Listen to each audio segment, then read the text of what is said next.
مشہور کن انداز میں اور خوبصورت طریقے سے بڑے اچھے اور دل لگی کے ساتھ ہمیں نماز تراویح میں ایک پارہ قرآن کریم کا سنایا ہے۔ یقیناً پیچھے کھڑے ہونے والے چھوٹے بچے، بڑے، جوان، بوڑھی مائیں، بہنیں، بیٹیاں، یہ سب اس اجر میں شامل ہیں کہ انہوں نے کھڑے ہو کر بیٹھ کر اس قرآن کریم کے ایک پارے کی منظر کو سماعت فرمایا ہے۔ اللہ تعالیٰ اس عمل کو ہمارے لیے آخرت کا ذخیرہ بنا دے۔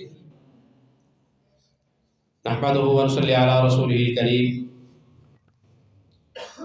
اس دفعہ کوشش یہ کی ہے کہ ہم پورے پارے کا خلاصہ بیان کرنے کی بجائے زیادہ سے زیادہ 5 سے 7 منٹ یا 10 منٹ میں کوئی ایک واقعہ اس پارے میں جو بہت خاص اور ضروری ہے۔ سارا قرآن یہ اللہ تعالیٰ نے پہلی قوموں کے اس میں قصے بیان کیے۔ احسن القصص اللہ نے اسے کہا، بہترین قصے جو سچائی پر مبنی ہے، جن کو اللہ نے نازل کیا ہے، اور قرآن معجزاتی کتاب میں اللہ نے اس کو بیان فرمایا ہے۔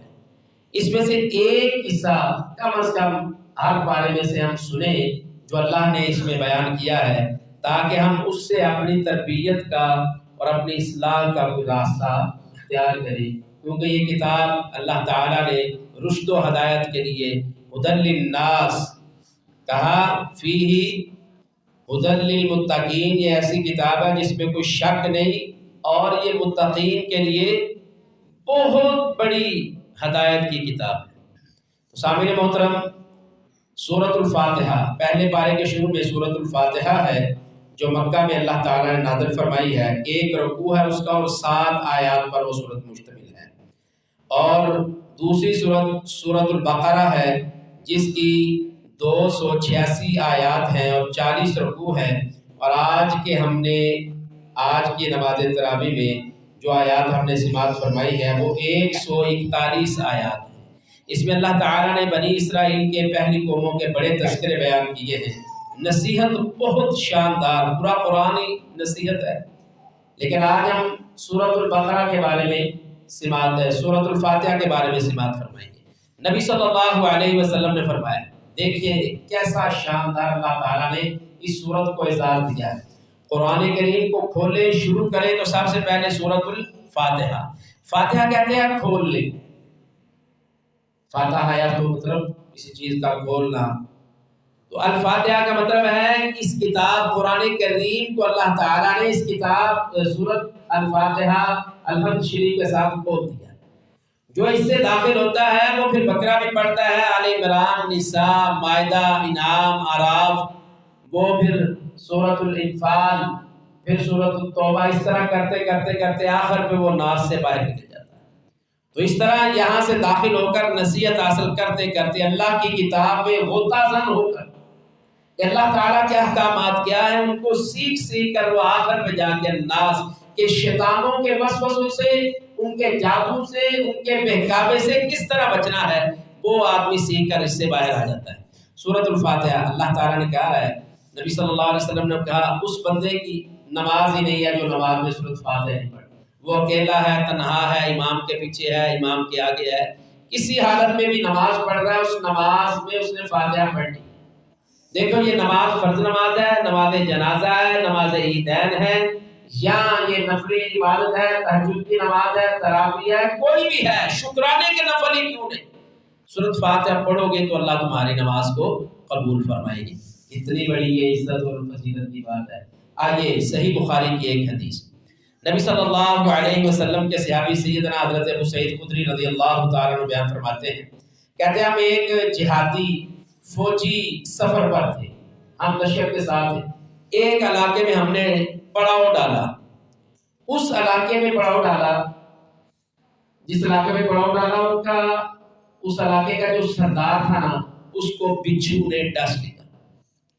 تو ایک لوٹی آئی، یعنی اس علاقے کی اس سردار کی ایک لوٹی آئی اور اس نے آ کر اعلان کیا کہ بھائی آپ میں کوئی دم کرنے والا ہے؟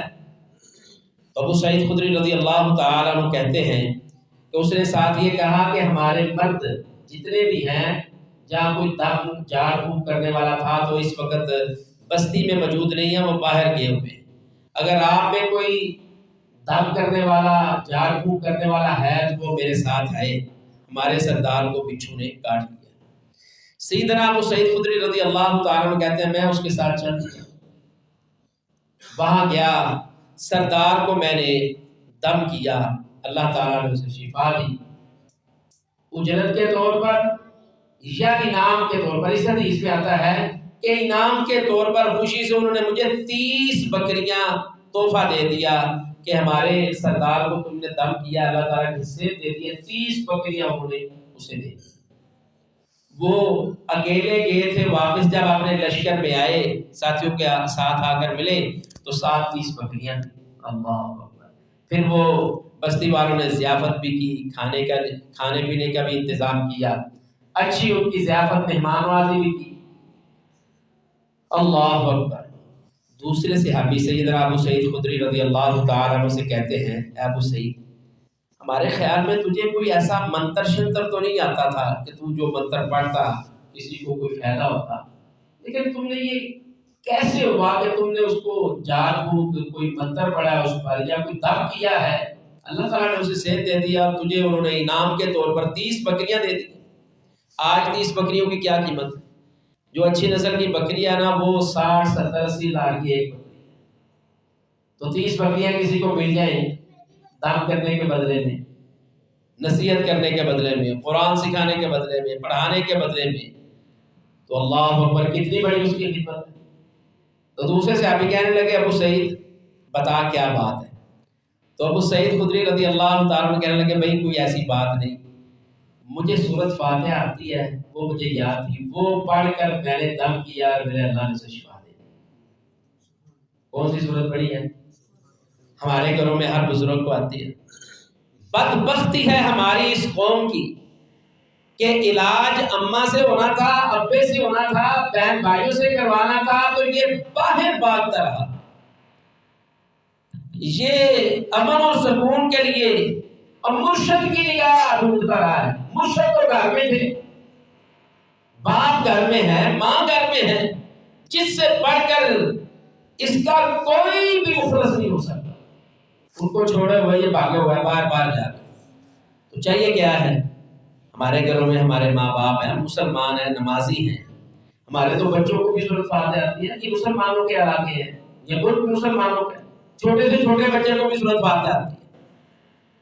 تو پھر اگر ہمارے گھروں میں کوئی ایسا مسئلہ ہو جائے تو سب سے پہلے ہمیں اپنے جو زیادہ پارسا نیک اور صالح نماز اور عبادات اور پاکیزگی کا احترام کرنے والا نا اس سے ہمیں دم کروا لینا چاہیے۔ بڑی ساری بیماریوں کا علاج اس میں۔ سیدنا ابو سعید خدری رضی اللہ تعالیٰ عنہ کہنے لگے کہ میں نے تو سورۃ فاتحہ پڑھ کے بس دم کیا، اللہ نے اسے شفا دے دی۔ ان کے دوسرے ساتھی کہنے لگے ابھی ہم یہ بکریاں تمہیں استعمال نہیں کرنے دیں گے جب تک ہم رسول اللہ صلی اللہ علیہ وسلم سے جا کر اس کی بابت پوچھ نہیں لیتے۔ رسول اللہ صلی اللہ علیہ وسلم کے پاس واپس چلے گئے، قافلہ واپس آ رہا تھا مدینے کی طرف جنگ سے، کہا اللہ کے رسول یہ معاملہ پیش آیا۔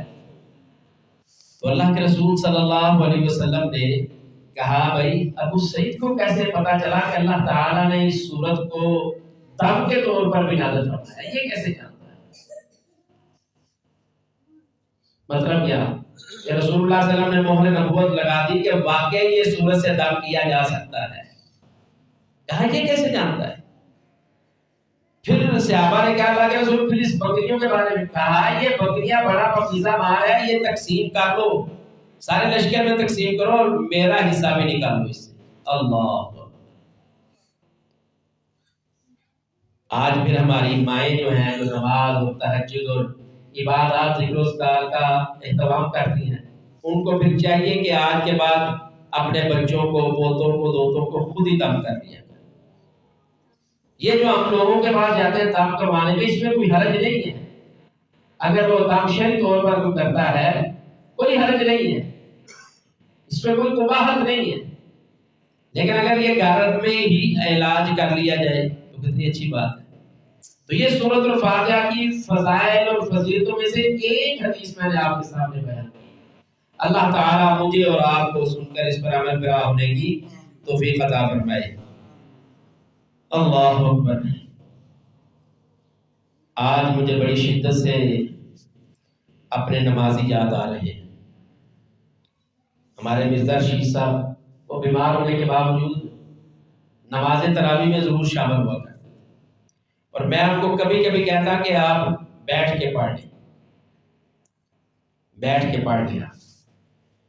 تو وہ کہتے کہ صاحب یہ کون سا کام ہے، یہ کون سی اتنی مشقت والی بات ہے، یہ زندگی کی بہاریں ہیں، کوئی بات نہیں، تھک جاتا ہوں پھر کیا ہوا۔ کبھی کبھی بیٹھ بھی جاتے۔ ہمارے دوسرے بھائی مرزا رشید صاحب اس مسجد کو بنانے والے ہیں، اور ایک مسجد کے پہلے نمازیوں میں سے ہمارے مشتری ضیاء اللہ صاحب ہے، اللہ تعالیٰ ان پر رحم فرمائے۔ پچھلے سال ہمارے اندر جیسے ہی تراویح ختم ہوتی تو میں مصلی پہ آتا نماز وطر کے لیے، تو پہلے کیا دیتے، اللہ ایک ہے، اللہ مطلب کیا تھا کہ ایک وطر پڑھنا ہے۔ حدیث میں آتا ہے نا، رسول اللہ صلی اللہ علیہ وسلم نے فرمایا ان اللہ وطر یحب الوطر، اللہ ایک ہے اور اکیلے کو پسند کرتا ہے۔ تو وہ اس طرح کبھی مذاق کرتے ہنستے، اور کبھی یہ درس لمبا ہو جاتا تو وہ فوراً وہ ہماری خدمت بھی کر دیتے۔ بہرحال یہ ان کی یادیں ہیں، اور یادیں ان کی اللہ کے گھر کے ساتھ ہیں۔ ہمیں خود اس گھر کے ساتھ محبت کرنی ہے۔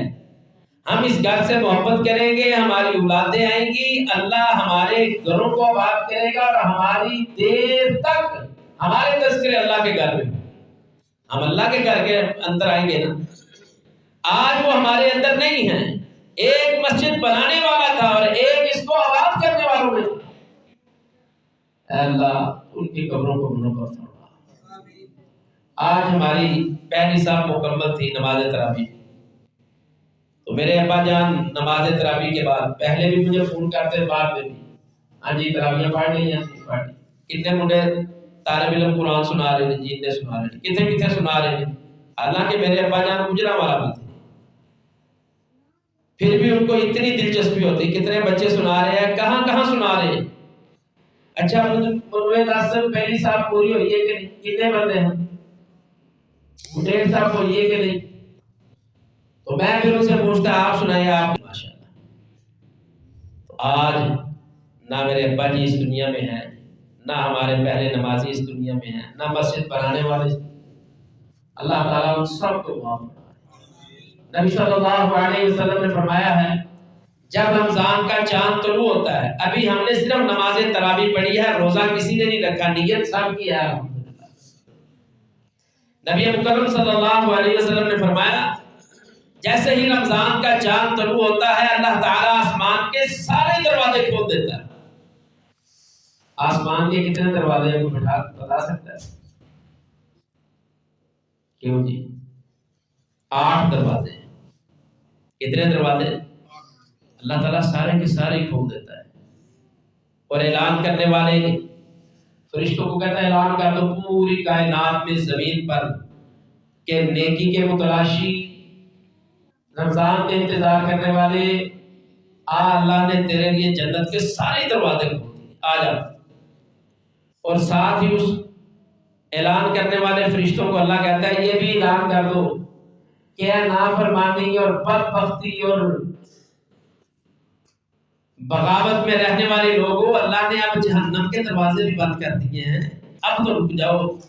سفیدت الشیاطین، شیطانوں کو جگڑ دیا گیا ہے، تمہیں تمہارا رب تمہارے لیے سارے راستے آسان کر کے جنت کی طرف بلا رہا ہے، اپنے گھر کی طرف، عبادت کی طرف، ریاست کی طرف بلا رہا ہے۔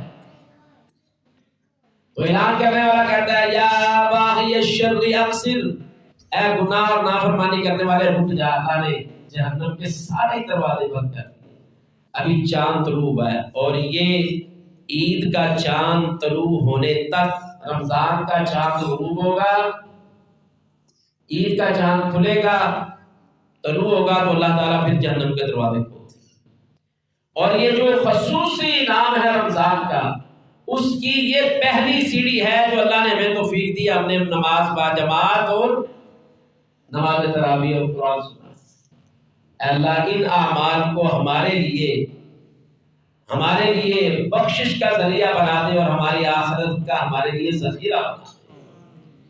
اللهم صل على محمد وعلى ال محمد كما صليت على ابراهيم وعلى ال ابراهيم انك حميد مجيد اللهم بارك على محمد وعلى ال محمد كما باركت على ابراهيم وعلى ال ابراهيم انك حميد مجيد اللهم اياك نعبد واياك نستعين اللهم انت القوي ونحن الضعفاء انت الغني ونحن الفقراء اللهم انت ربنا ونحن عبادك یا رحمان یا رحیم یا ذو العرش المجید فعال لما یرید انک سمیع الدعاء اللهم تقبل منا انک انت السمیع العلیم وتب علینا انک انت التواب الرحیم اللهم اغفر لنا وارحمنا ولنا یا رب العالمین الہ العالمین اے آسمان و زمینوں کے مالک، اے اللہ پہاڑوں کو پیدا کرنے والے، اے اللہ تیری حکم سے ہوائیں چلتی ہیں، اللہ تیری حکم سے بارشیں نازل ہوتی ہیں،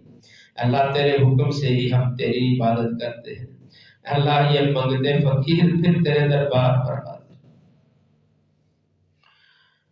اللہ تجھے تیری کریمی کی قسم ہے، رحیمی کی قسم ہے، اللہ تجھے تیرے جلال کی قسم ہے، اللہ تیرا بڑا بلند مقام ہے، عرش معلیٰ کا مالک ہے، رب العرش العظیم ہے۔ اللہ تجھے تیری عزت کی قسم ہے، اللہ ہم منگتوں کو فقیروں کو معاف فرما دے، اے اللہ ہمیں معاف فرما دے، اے اللہ ہمیں معاف فرما دے، اے اللہ تو درگزری کرنے والا ہے، تو ہم سے درگزری فرما، اے اللہ تیرے لیے بندوں سے محبت ہے، ان کو روزہ رکھنے سے پہلے تو اپنے بندوں کو جہنم سے آزادیاں دیتا ہے۔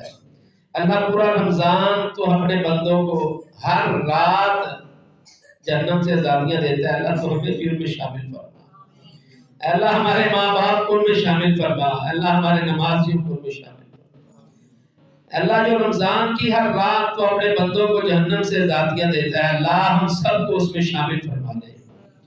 اللہ تو بڑا ہی سماعت ہے، تو بے نیاز ہے، تو ہم سب کو معاف فرما دے، اللہ تیرا کچھ نہیں جاتا، اللہ تو کسی کو جواب دے نہیں ہے، اللہ تو ہم سب کو معاف فرما دے، اللہ تو ہم سب کو معاف فرما دے، اللہ تو ہم سب کو معاف فرما دے، اللہ جو ہم نے قرآن سنا ہے، اللہ سنایا ہے، اس پر ہمیں عمل کی توفیق عطا فرما، اللہ اس کے اندر جتنی نصیحتیں ہیں، اللہ ہمیں خود بھی اس کو پڑھنے کی اور نصیحتیں حاصل کرنے کی توفیق عطا فرما۔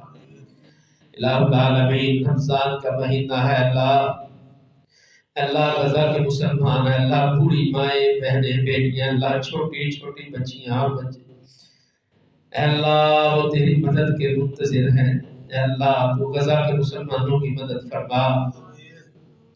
الہ العالمین مسجد اقصی کو یہودیوں اور صہیونیوں سے رہائی نصیب فرما۔ الہ العالمین اے اللہ اپنے فلسطینی مسلمانوں کی مدد فرما، اے اللہ یہودیوں اور صہیونیوں کے پنجے سے ان کو آزادی عطا فرما۔ الہ العالمین اے اللہ ان کو تو نے بڑے صبر کے پہاڑ دیے ہیں، اللہ ان کی آزمائشوں کو ختم فرما۔ اللہ دنیا میں جہاں جہاں بھی تیرے بندے مظلوم ہیں، اللہ ہمارے مسلمان بہن بھائی ہے، اللہ ہمارے بزرگ ہے، اللہ جہاں جہاں بھی مظلوم ہے، اللہ تو ان کی مدد فرما۔ الہ العالمین اے اللہ ہمارے فوت شدگان کو معاف فرما دے، اے اللہ ان کی قبروں کو منور فرما، اے اللہ ہمیں اپنے والدین کے لیے صدقہ جاریہ بننے کی توفیق عطا فرما۔ الہ العالمین اے اللہ جو ہمیں تو نے اولادیں عطا کی ہیں، اللہ ہمیں توفیق عطا فرما، اللہ ہم ان کی دین کے مطابق تربیت کر سکیں، اللہ دین کے مطابق ان کی اصلاح کر سکیں، اے اللہ ان کو دین پر چلانے کی ہمیں توفیق عطا فرما، اے اللہ ہماری اولادوں کو ہماری آنکھوں کی ٹھنڈک بنا، اے اللہ ہماری اولادوں میں جو پریشان ہیں، اللہ تو ان کی اپنی غیب سے مدد فرما۔ الہ العالمین اے اللہ ہماری ماؤں کو صبر عطا فرما، اے اللہ ہمارے بزرگوں کو صبر عطا فرما، اے اللہ جن جس نے تیرے گھروں کو آباد کیا ہے اللہ تو ان کے گھروں کو آباد فرما۔ اے اللہ جو تیرے نام کو بلند کرتے ہیں اللہ تو ان کے نام کو بلند فرما۔ اللہ العالمین ہمارے بھائی بیٹے اللہ دیارے غیر میں اللہ تو ان کی مدد فرما، ان کی مدد فرما اللہ، ان کے رزق میں برکت عطا فرما۔ الہ العالمین ہمیں روزہ رکھ کر گناہوں سے بچنے کی توفیق عطا فرما۔